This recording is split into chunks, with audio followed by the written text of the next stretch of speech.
迎收睇我頻道。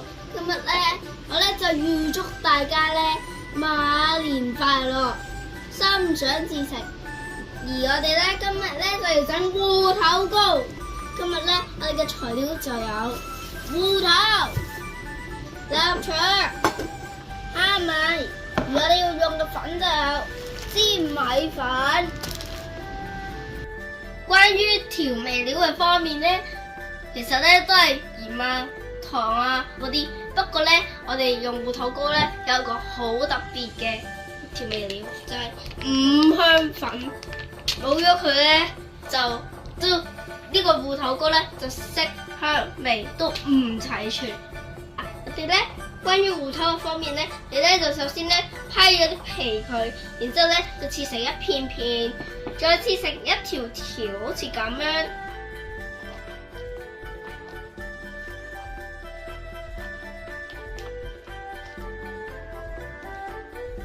關於臘腸嘅方面咧，我哋咧就首先咧就將佢哋蒸熱佢，然之後咧再將佢哋切成一片片，再將佢哋切成一粒粒。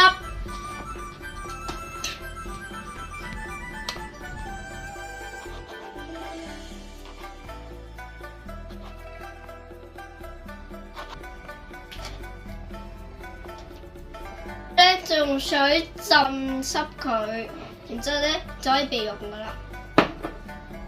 嗱，我哋咧而家咧就要用6盎司嘅粘米粉，跟住就倒一個菠蘿啦。然之後再倒入375ml，即係1碗半嘅水。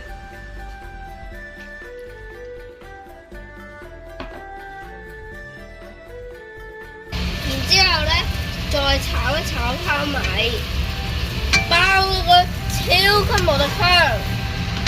之後咧，炒香啲臘腸，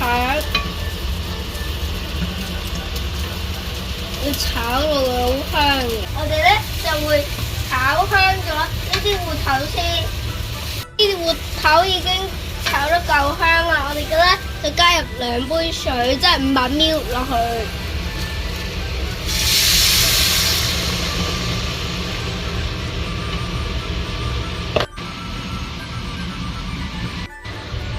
我哋咧而家咧就要落調味料啦。首先攞一羹鹽，再落呢度總共有2羹糖，五香粉呢個係最重要嘅。然後之後就等佢煮滾。OK， 我哋咧而家咧就倒入啲粉漿啦。記住要不斷攪啊！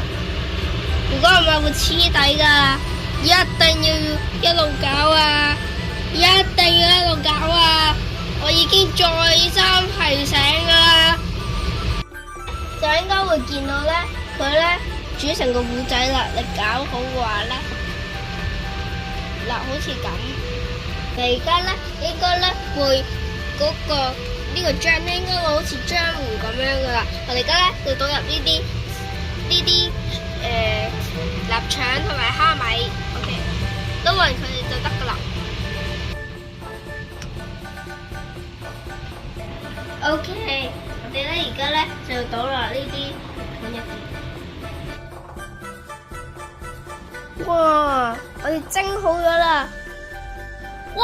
咁快就聽朝啦！我哋咧而家咧就已經準備好煎呢啲芋頭糕啦。不過咧係煎呢啲芋頭糕之前啊，記住啊，要飲呢啲生粉先。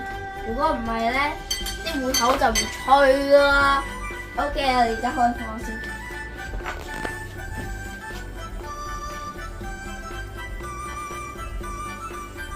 嗱，要飲薄薄地就得噶啦。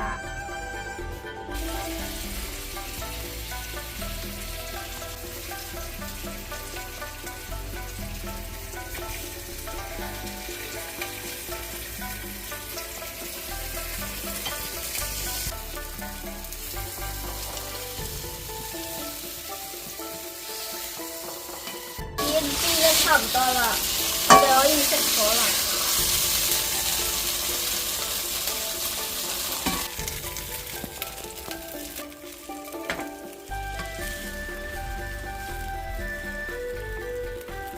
OK， 而家咧芋頭糕咧已經煎好咗啦，我哋而家咧嚟試食啦。哇，好得啊！係咪咧？除咗芋頭糕之外咧，我都有整過年糕同埋蘿蔔糕。有興趣嘅朋友可以翻去之前啲片去睇噶。OK， 記得要 like and subscribe 同埋 share comment。OK， 拜拜。